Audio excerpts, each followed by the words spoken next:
네, 안녕하십니까. 김정희입니다. 최근에 여러 가지 일이 있어갖고 그동안 방송을 많이 못 찍게 돼서 굉장히 죄송합니다. 여기 지금 보면 제 오른쪽 눈이 약간 부었을 거예요. 이게 지금 좀 젊게 보인다고 염색을 했더니 염색 독이 올라갔고 지금 옷이 올라갔고 지금 상태가 되게 안 좋은데 그래도 안 찍을 수가 없어가지고 이렇게 급하게 찍게 됐습니다. 그래서 이제 제가 그레이트 게임이라고 해서 제가 여러 가지 시각에서 하는 것을 다시 한번 프로그램을 구성해서 이번에 한번 만들어 봤어요. 여기는 뉴 그레이트 게임을 했는데 이름을 보니까 그레이트 게임이 더 나은 것 같더라고요. 그래갖고 매주 금요일 날 앞으로 밤 9시 9분 이 G자가 6자로 보이잖아요. 6699 69라는 그런 게 나오기 때문에 한번 시간을 그렇게 잡아봤습니다. 그래서 오늘은 첫 프로그램으로 최근에 미북 회담의 내용에 대해서 간단하게 보여드릴게요. 여기 보시면 제가 은하철도 999라고 했는데 지금 내가 여러 번 강의를 했는데 절대 해서는 안 되는 게 있다고 했는데 그거를 지금 하고 있는 것 같습니다. 보시면 여기 보면은 보이죠? 먼저 철도보다 딱 요거부터 먼저 얘기할게요. 최근에 어떤 일이 있었냐면은 군 간부가 100만원 받고서 자기네 전본을 중국에 팔아먹은 이야기가 있었어요. 이거 양아치 같은 뜻인데 이런 짓을 자꾸 하는 친중 우리나라의 정치인, 군인 이런 사람들이 있기 때문에 우리나라 정치가 자꾸 망하는 겁니다. 그리고 여기 이제 아까 내가 하려던 내용인데 여기 보이시죠? 대륙철도 길이 열렸다. 북한 찬성으로 4년 만에 북한 찬성으로 4년 만에 되게 대단한 일입니까? 사실 내가 얘기했죠. 이거 북한 찬성으로 대륙철도 열리는 거 아니에요? 이거 미국 찬성이 있어야 열리는 겁니다. 이 개념 없는 것들이 자꾸 이런 이상한 소리를 하는데 여태까지 이게 북한의 반대에 맞게 번번이 무산됐었다는데 한번 북한이 찬성했다고 해서 한번 해보십시오. 어떤 일이 발생하나. 여기 보시면은 소영길 의원 이 사람이 또 여기 개입돼 있는데 비핵화 때는 철도 연결 낮은 핫산 우선 성과 낼 것 같았는데 두고 보자고요. 어떻게 되는지.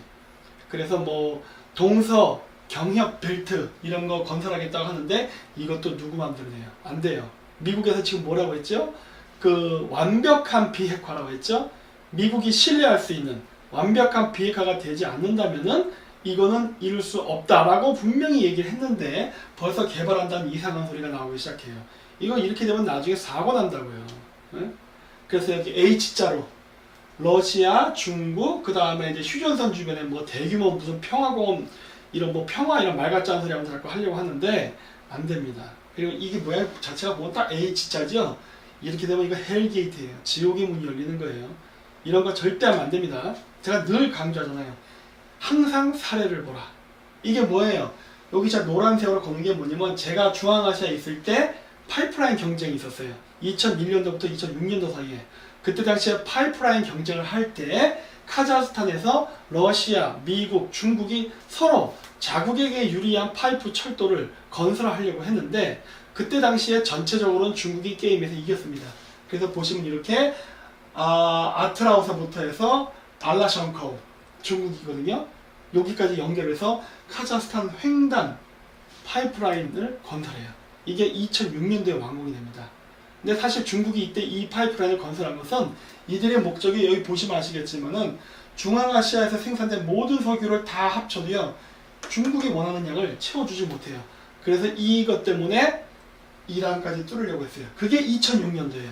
2006년도에 여기 투르크메스탄 대통령이 심장마비로 죽습니다. 그리고 지금 현재 제2대 대통령이 투르크메스탄을 지배하고 있는데 이 파이프라인은 2대 대통령 때 무산돼 버렸어요. 또 하나 투르크메니스탄서부터 우즈베키스탄, 카자흐스탄, 중국으로 연결되는 파이프라인. 이거는 가스 파이프라인이에요. 아까 건 원유였고 이 가스 파이프라인도 2016년 완공을 목표로 했는데 2016년에 카리모프 대통령, 우즈베키스탄 대통령인데 심장마비로 사망해요. 그래서 안 된다는 거예요. 역사는 항상 사례를 봐야 됩니다. 왜? 철도나 가스 파이프라인은 일반 비즈니스 산업 아니에요. 국가 전략과 외교적 관점에서 하는 사업이기 때문에 만약에 주변 국가, 동맹 국가의 이해관계를 안 맞추고 한다? 그랬다가는 갑니다. 자, 그리고 이제 보시면은 또 미국이 얘기하는 게 뭡니까? 주한미군 감축 협상 불가라고 해요. 우리나라가 지금 평화 모드에 빠져가지고 이 세상이 마치 다 좋아질 것처럼 생각하는데 천만에만만해. 북한의 비핵화는 미국의 최종적인 목적이 아닙니다. 미국이 원하는 최종적인 목적은 중국에 대한 분할과 견제예요. 따라서 북한이 항복했다 해서 동북아시아 평화 오는 거 아니에요. 이제 첫 전초전이 시작될 뿐이에요. 그렇기 때문에 주한미군은 철수 안 합니다. 한국 사람들이 생각하는 착각이에요. 그래서 1대1로가 어떻게 되는지 한번 보자 하는 겁니다. 왜냐? 1대1로가 초창기에는 한국이 포함 안 됐었어요. 요즘 한국 포함시켜주더라고요. 왜 그래요? 지금 북한이 미국의 압력에 의해서 거의 굴복되기 직전이거든요. 이러다 보니까 중국이 외교적, 경제적으로 북한을 자신의 영향권 안에 두려고 드디어 1대1로를 연결하는 방식으로 추진을 하고 있어요. 여기에 우리나라의 송영길 같은 친중파 의원들이 끼어들어가지고 남북 횡단 파이프라인, 철도라인이라는 걸 지금 한다고 해갖고 마치 자기네들이 하는 것처럼 위장전술을 펼치는데 그거 매우 위험한 생각이에요. 자, 보세요. 왜 안 되느냐? 중국이 하는 1대1로 보십시오. 돈도 안 되는 한국에 수억 달러를 투자한대잖아요. 돈도 안 되는 사업에 투자합니다. 중국이. 왜? 여러분 그 실크로드 같은 건 다 비즈니스예요. 그렇죠? 무역인데 왜 중국 정부는 돈도 안 되는 그 실크로드 사업을 하려 할까요? 그 이유는 이게 군사 목적 때문이에요. 실질적으로 보시면 이렇게 이 개발도상국 국가에 여러 이 일대로에 필요한 항구, 철도 이런 요충 지역의 그 도시를 중국이 부동산을 사거나 했는데 이런 것들을 보면 어떻게 되느냐? 다 중국이 전부 가져갑니다. 그러니까 이 사람들이 시작할 때는요, 원래는 비즈니스 목적을 한 거예요. 야, 중국의 뭐 13억 시장, 거대한 소비 시장, 뭐 이런 거 막 생각하면서 중국이랑 사업하면 돈 벌겠지. 이런 생각을 했는데 막상 해보니까 어떻게 된 거예요? 다 중국한테 뺏기는 거예요. 그리고 빚더미에 앉고. 이런 사태가 발생하면서 지금 중국하고 원활한 관계에서 친중 국가들이요, 지금 전부 반중으로 돌아서고 있어요. 한국만 빼고. 그래서 중국이 이러한 1대1로를 포기 못하는 이유가 있어요. 이게 바로 GDP. 중국 독재자 국가입니까? 시진핑이 제2의 모택통이라 불릴 만큼 지금 어마어마한 독재를 하고 있는데 이 독재를 하는 데 있어서 정당성이 주어지는 것은 바로 경제개발이에요. 경제개발만 할 수 있다면요, 독재해도 누가 뭐라고 말 안 합니다. 물론 한국의 자법 빼고. 우리나라 박정희 대통령의 개발 독재에 대해서 불평불만한 사람들은 없어요. 그 당시 세대 사람들 중에. 지금의 운동권 출신 빼놓고는. 그래서 시진핑도 자기의 정치적 생명을 연장시키기 위해서는 GDP, 즉 경제 성장이 되는 것처럼 보이게 해야 돼요. 왜? 이미 중국 성장이 끝났거든. 그러다 보면 어떻게 돼요? 정부 지출, 가계, 수출 이거를 늘려야 됩니다. 수입은 아니에요. 수입은 GDP의 마이너스 요소니까. 그런데 지금 트럼프 대통령이 수출을 막아버리니까 어떻게 돼요? GDP가 떨어지기 시작합니다. 왜? 수출이 잘 돼야 기업이 법인세를 많이 내서 정부가 돈을 갖고 국책사업을 하고, 기업이 돈을 많이 벌어야 월급을 많이 줘서 소비가 이루어질 텐데 기업이 안 움직이니까 가계 소비랑 정부 지출이 죽어버리는 거예요. 그래서 중국이 지금 하고 있는 게 뭐예요? 일종의 뉴딜 정책 같은 거예요. 그게 뭐예요? 바로 정부가 지출을 늘려서, 즉 정부가 프로젝트를 해가지고 일을 막 만든 다음에 그 일거리를 기업한테 줘서 내수, 즉 소비시장을 촉진시키려는 방법을 쓰는 거예요. 그거를 중국 땅 안이 아니라 중국 땅 바깥에서 하려고 한 거죠. 그래서 중국 내부 경제 성장을 시키기 위해서 바깥에서, 즉 해외에서 사업을 벌리면서 친중 정치인 만들고 친경제인 만들고 매수하면서 방글라데시, 미얀마, 파키스탄, 뭐 카자흐스탄 등등 여러 국가에서 그 사업을 벌였는데 어떻게 되는 거예요? 거기서 만들어진 부가 소수의 친중파 정치인 경제인들만 들어가고 나머지 모든 부가 다 중국으로 쓸려 들어가니까 그 해당 국가가 가난해지고 중국 경제의 종속화가 된 거예요. 그러다 보니까 어떻게 됩니까?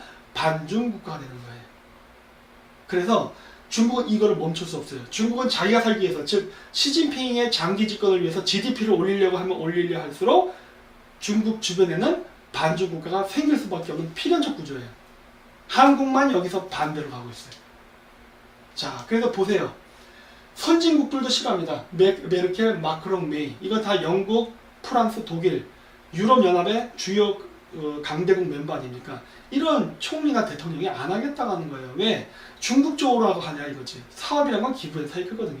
근데 중국 일방으로 좋은 이러한 1대1로를 하려고 하니까 다 거절하고 참가해서 빠진 겁니다. 그리고 선진국만 빠졌냐? 그게 아니에요. 보세요. 말레이시아에 이어서 스리랑카, 네팔도 1대1로 사업 안 한다. 탈퇴. 또 미얀마도 안 한다. 이런 얘기가 나왔어요. 그리고 오늘이 6월 9일이죠. 그 아까 그 이메일 보니까 그 뭐였더라? 6월 10일 날 베트남에서 반중 집회 한답니다. 어마어마한 규모로. 그래서 우리나라 그 주 베트남 대사가 공문을 보냈더라고요. 교민들 안전을 유의하라고. 이 정도로 동남아시아는, 즉 우리가 화교가 경제를 80% 90% 장악하고 있다고 보통 알고 있잖아요. 그런 지역의 국가들이 전부 반중, 반화교로 연대가 되고 있다는 거예요. 한국만 빼고. 그래서 선진국을 있던 중국 주변에 선진국이 됐던 후진국이 됐던 다 중국 주변의 국가들, 중국의 1대1로와 이해관계를 했던 국가들이 전부 반중으로 돌아서고 있어요. 그런데 이런 사업 또 보면은 아까 미얀마, 말레이시아, 베트남 이런 나라 나왔죠? 이거는 지금 실크로드 사업이 아니라 바닷길입니다. 1대1로 중에 1로 바닷길이에요. 이 바닷길에 있는 국가들이 어떻게 돼요? 지금 아까 안 한다고 했죠? 그 사업을 뿐만 아니라 미국도 남중국해에서 해상 작전을 강화하고 있어요. 이게 검토라고 써있지만 이미 강화했습니다. 그래서 보면은 이렇게 분쟁 지역을 비행해요. 중국인들이 자기 땅이라고 주장하는 지역을 이렇게 비행기로 또는 배로 왔다 갔다 하면서 중국을 장악하는 겁니다. 한 번 칠 때만 쳐봐라요. 치는 순간 나는 너를 100배, 1000배를 강력한 무력으로 응징하겠다 해요. 그러니까 중국이 어떻게 했습니까? 초창기에는 미사일 기지를 짓고 미국을 위협하려고 했어요. 근데 지금 어떻게 됐어요? 미사일이 사라졌어요. 철수시켰습니다. 왜?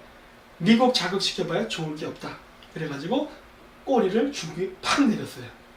중국도 꼬리를 내리는데 미국한테 반기를 드는 우리나라는 도대체 뭡니까? 이런 걸 가지고 주체사상이라든가 이런 사대주의 얘기하지 마세요. 이거는 실내 외교력 차원에서 하는 거니까. 자, 그리고 이제 북미회담의 흐름. 이제 조만간 우리 그 지방선거 투표 끝나고 나면은 트럼프 대통령이랑 김정은이가 만나게 됩니다. 근데 많은 사람들이 걱정해요. 김정은이랑 만나서 회담이 잘 돼가지고 우리가 불리해지는 건 아닌가. 그럴 수도 있어요. 그럴 수도 있지만 아직까지는 그렇지는 않습니다. 왜?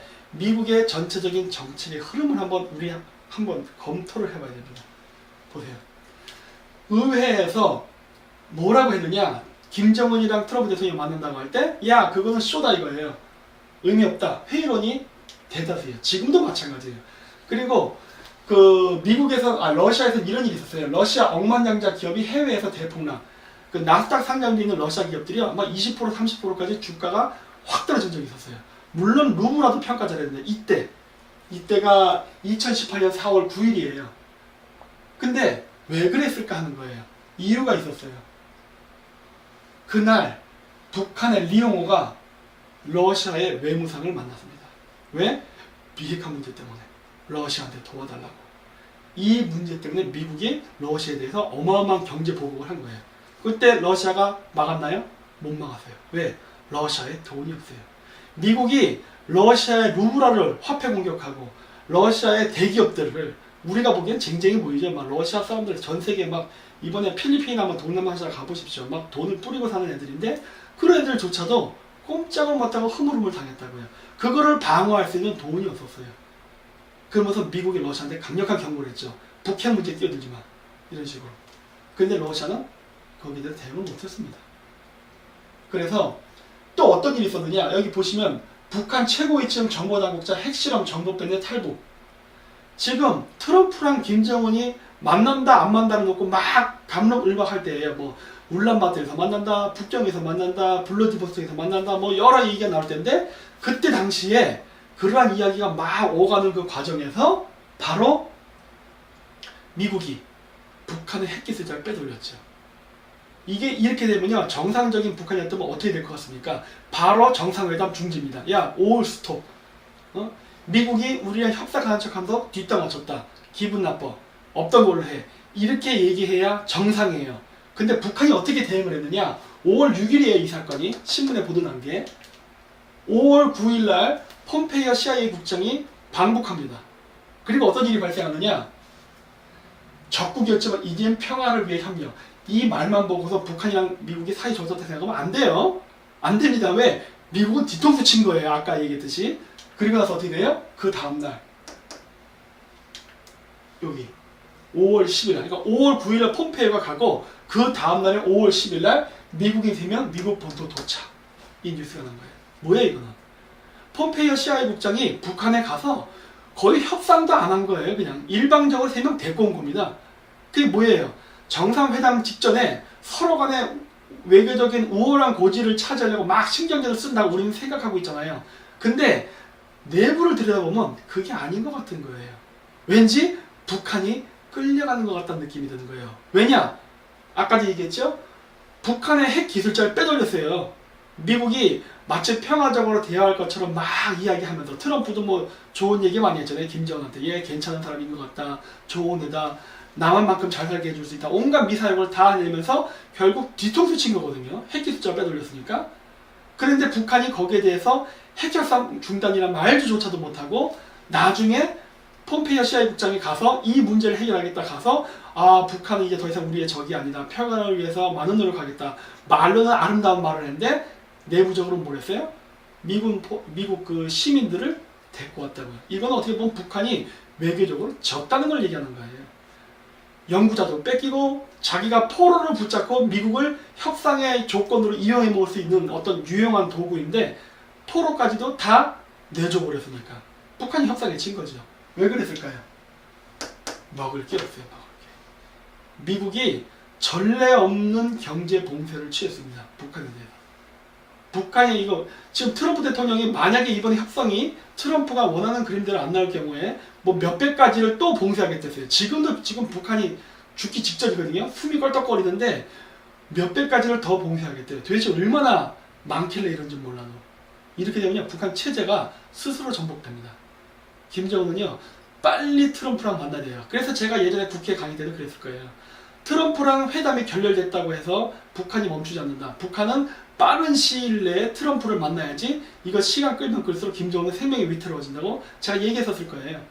근데 아니나 다를까 8시간 만에 김영철이가 미국한테 편지 보내죠. 다시 한번 하자. 왜? 북한이 아쉽다예요. 미국은 북핵 기술자도 훔쳐가. 그리고 북한에 가가지고 미국 그 시민권자들도 데려와. 그런 분위기 속에서. 이러고 협상도 트럼프가 일방적으로 안 하겠다고 파토냈어. 그런데 북한에서 만나자라고 제안해요. 누가 유리한 것 같아요? 미국이죠. 이런 걸 보라는 거예요. 이런 걸. 트럼프가 지금 뭐 중간 선거에서 이기려고 뭐 어쩌고 그런 말도 안 되는 소리 듣지도 말라는 거예요. 자, 그래서 김정은 보세요. 트럼프에 여러 번 만나자. 아쉬운 거 김정은이에요. 착각하지 마십시오. 트럼프 하나는 아쉬워요. 미국하고 러시아는요 앞으로 중국 경제한테 한 팀이 될 겁니다. 그렇기 때문에 트럼프에 대해서 러시아 스탠드를 일으키는 거 불가능한 일이에요.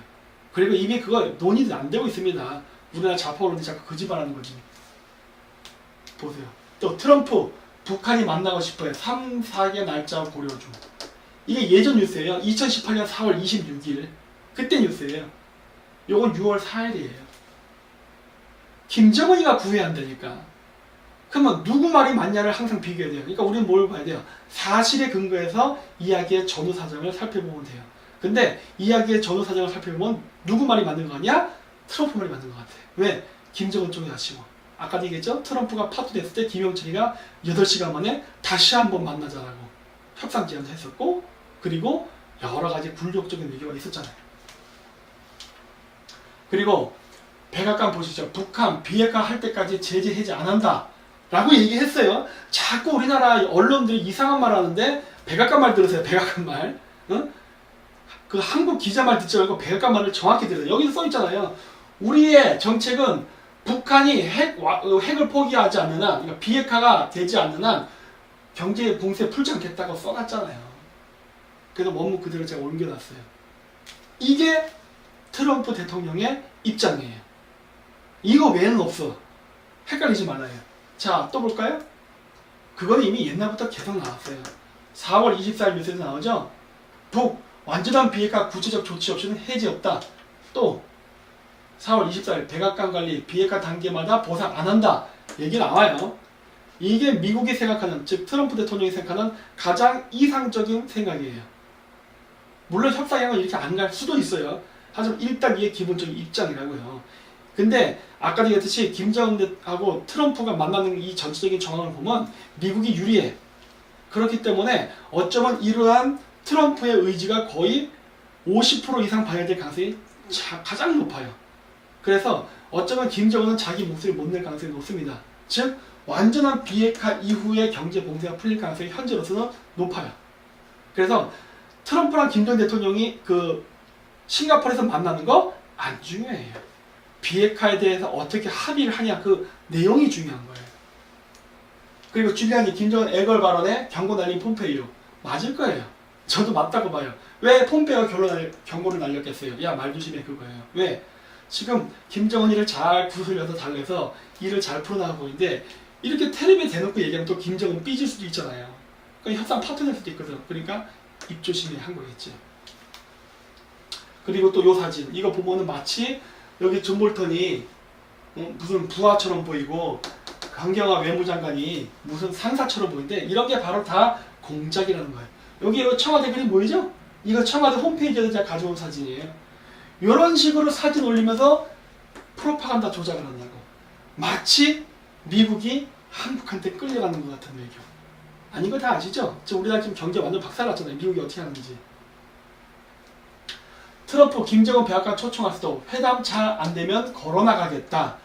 6월 8일에 한 얘기예요. 이게 어젠가 오늘인가 했던 뉴스거든요. 협상이 제대로 안되면 걸어나가겠다. 이 말 누가 한 겁니까? 이 말 볼턴이 했던 얘기예요. 트럼프한테 북기대 이하면 회담 테이블 박차고 나가라. 이거 볼턴이 한 얘기라고. 이거를 지금 트럼프가 얘기하고 있잖아요. 트럼프가 볼턴을 내쳤나요? 아니올시다예요. 이런 식으로 사진 조작해가지고 마치 볼턴이 무슨 뭐 강경화한테 보다 아래에 있냐, 아니면 트럼프한테 미움받아서 쫓겨난 것처럼 이런 식의 거짓 보도를 하는데 트럼프의 발언을 봐야 얘 그렇게 안 한다니까 그러네. 그래서 내가 얘기한 거예요. 싱가포르에서 김정은 만나는 거 중요하지 않아요. 비핵화를 트럼프 대통령이 원하는 방식으로 북한이 응하느냐 안 하느냐가 중요한 거예요. 자, 그래서 이제 결론 부분인데 어쨌든 회담은 열릴 겁니다. 12일 오전 9시라고 일단은 못 박아놨어요. 그래서 이렇게 비행기가 갔습니다. 이 비행기가 중국산인 걸로 내가 알고 있어요. 왜냐? 북한 비행기가 제대로 날아가질 못하거든. 그래서 그 미국 비행기를 아니 중국 비행기를 이용해서 간 것 같은데 어쨌든 간에 지금 점점 실무 회담하고 김정은을 만날 이런 여러 가지 준비는 이루어지고 있는 것 같습니다. 자, 요 시기 전에 어떤 일이 있었습니까? 시리아 대통령이 북한을 방문했어요. 제가 이것도 얘기했잖아요. 북한의 비핵화 문제는 중동하고 같이 봐야 된다. 특히 시리아. 따라서 북한이 비핵화하는 문제는 북한이 단독으로 결정하는 것이 아니라 바로 시리아, 이란, 하마스랑 같이 해야 되는 문제다. 왔네. 그쵸? 얘 뭐 얘기했어요? 비핵화 문제 얘기했잖아요. 비핵화 어떻게 된다 그랬죠? 부숴버려야 된다 그랬죠? 왜? 안 부수면은 이러한 시리아 대통령이 와가지고 북한에 있는 핵기술자 혹은 모르겠어요. 핵탄두 아니면 공장 시설 이런 것들을 뜯어가지고 다시 중동에 가져가서 재조립할 가능성이 매우 높기 때문에 이거 안돼. 이런 것들이 지금 트럼프랑 협상할 때 마이너스 요소예요. 이런 것들이 쟤 왜 왔다 갔어? 이런 거거든요. 그리고 IAEA 인력 부족으로 북핵 사찰 제대로 할지 걱정된다. 걱정할 거 하나도 없습니다. 이게 중앙일보 보도죠. 걱정할 필요 없어요. 왜? 인력이 부족하다면 비핵화를 확신하는 데 걸리는 시간이 얼마나 걸릴까요? 더 오래 걸리겠지. 인력이 부족하다면. 그렇죠? 사람이 적으니까 미국이 확신하는 그 단계에 이를 만큼 비핵화 사찰을 적은 사람으로 하려면 아무래도 오래 걸리겠죠. 그 기간 동안 북한은 경제 봉쇄를 풀지 않습니다. 힘든 건 누구예요? IAEA예요? 북한이에요. 북한이 힘들어요. 이 포인트를 놓치지 말라는 거예요. 그리고 이건 제 개인적인 생각인데 이거 IAEA 핵사찰 할 때 만약에 인력이 부족하잖아요? 저는 미녀 부대 보내면 된다고 해요. 북한 애들이 우리나라에 올 때 항상 미녀 응원단 보내죠? 우리도 똑같은 전략을 써야 됩니다. 똑같은 전략. 그래서 제가 일부러 여기다 아오이 서론을 집어넣었어요. 예를 들어서 이런 식으로 섹시한 여자 보내야 되는 거예요. 탈북자도 좋습니다. 예를 들어서 양강도, 자강도, 함경도 이런 데 핵시설 기지에 핵사찰을 가는데 인력이 부족하다. 그럼 누굴 보냅니까? 그쪽에서 탈북한 아마 탈북민들이 있을 겁니다. 그런 애들을 여기다가 민간 요원으로 보내라는 거예요. 그 고향에. 그러면 그쪽 지리도 잘 알고 하니까 도움도 되고 그리고 분명히 거길 가면요. 그쪽 사람들 중에 그 사람 알아보는 사람이 있어요. 쟤 2, 3년 전에 우리 동네에서 저기 압록강로 탈출한 놈인데, 야, 쟤 미국 시민권 얻었네? 그래고 저기 때깔도 좋아져 갖고 왔네? 이렇게 자꾸 입소문 나잖아요? 북한 체제 붕괴됩니다. 핵사찰 기간 동안에 이런 것도 유도할 줄 알아야 돼요. 그리고 더 부족한 것들은 민요군단 쓰세요. 민요군단. 미국 땅에서 살고 있는 뭐 한국계, 중국계, 대만계, 일본계 뭐 많잖아요. 어? 그런 애들을 거기다 집어넣어 버리면은 북한 주민들 눈 다 뒤집혀요. 체제 붕괴를 유도하는 거예요. 핵사찰을 그 기간 이용하고. 왜? 어차피 경제봉쇄 풀지 않으니까. 경제봉쇄 풀지 않은 상태에서 그걸 민요부대 보내면 북한 애들은 아주 위험한 상태가 됩니다. 그리고 아메리카하고 동아시아 트럼프의 목표는 북한을 미국 편으로 만드는 것. 이건 이충우 박사가 얘기하는데 맞는 표현이에요. 지금 북한은 자신의 체제, 즉 김정은은 자신의 체제를 보장받기 위해서 지금 반중 친미를 하려고 하고 있어요. 반중 친미. 왜? 미국이 중국하고 싸우고 있으니까. 북한도 미국하고 함께 중국을 견제하는 쪽에 편을 들면은 나는 살아남을 거라는 생각으로 지금 반중 친미를 하려고 하는 거예요. 그렇기 때문에 제가 계속 요즘 들어서 반중 친미하라고 강조한 이유가 뭡니까? 북한이 그 헤게모니를 가져갈까 봐 그러는 거예요. 우리 여태까지 반중 친미 잘해왔잖아요. 그런데 지금 정권 들어갔고, 물론 그 전이나 그 전전도 마찬가지였지만 우리나라의 여야 정치인들이 아무 개념이 없어갖고 중국하고 경제 교류한다고 우리가 해야 되는 반중 친미 정책을 다 와해시켜버리고 막 지금 개판으로 섞어놨는데, 이걸 지금 다시 정확하게 미국하고 중국이 지금 무역전쟁에 붙은 이 시점에 반중 친미라는 걸 명확히 내걸지 않게 되면요, 혹시라도 모르지만은 최악의 경우에는 트럼프가 진짜 북한이랑 할 수도 있어요. 그렇기 때문에 북한의 비핵화만 부르짖지 말고 반중 친미를 하라는 얘기는 왜 그랬느냐? 북한이 그 헤게모니를 가져갈까 봐 그런 거예요. 우리가 경제적으로나 미국하고 엮이는 게 훨씬 많고, 금전적으로, 그 다음 산업 등등 미국이랑 엮인 게 굉장히 많습니다. 따라서 미국이 갑자기 우리가 친중을 했다고 해서 확 뒤집기는 어려워요. 그렇기 때문에 우리가 다음번 뭐 이번 선거 이후가 됐던, 대통령 선거 이후가 됐던, 정권이 바뀌었을 때 아니면 지금이라도 빨리 반중 친미를 하지 않는다면은 그 헤게모니는 북한으로 넘어갈 것이고, 그렇게 되면 진짜 트럼프가 얘기했는 것처럼 남한만큼 북한을 경제 성장을 시킬 수 있는 날이 올 수도 있습니다. 물론 이 과정 속에서 김정은이 체제 보장 당하냐? 그건 전 몰라요. 하지만 북한이라는 나라 자체가 한국만큼 경제 성장이 할 수 있는 기회는 올 수 있습니다. 근데 여러분 그거 알아야 됩니다. 북한은 자유민주주의 국가 아니에요. 두 개의 체제의 국가가 공존은 못합니다. 따라서 만약에 미국이 북한을 중국 견제 목적으로 키우게 되면요, 자칫 잘못하다가는 그냥 남한과 북한은 영원한 분리가 될 수 있어요. 왠 줄 아세요? 지금 중국하고 대만, 중국하고 홍콩도 1국가 2체제입니다. 그런데 계속 삐그덕거리고 싸우고 그래요. 중국이 압도적으로 힘이 셈에도 불구하고 그런 일이 일어나는데, 남한하고 북한이 인구 차이도 2배밖에 안 나는데 경제 수준이 같아진다고 생각해보세요. 어떻게 되겠어요? 북한 사람이 합칠 것 같습니까? 절대 안 합칩니다. 남북 통일 안 되는 거예요. 체제를 달리한 상태에서 북한을 키워주게 되면요, 북한은 그 돈을 가지고 다시 무기를 키워서 남한을 위협하는 쪽으로 갑니다. 마치 중국이 미국한테 하듯이. 그래서 안 된다는 거예요. 그래서 이번에 지금 김정은이가 코너에 몰렸을 때 우리는 미국하고 한편에서 김정은 체제를 전복시키고 북한이라는 나라를 해방시켜가지고 당장 통일은 되지 않는다라도 2국가 1체제로 나가면서 장기적으로 통일을 준비하는 쪽으로 가야 돼요.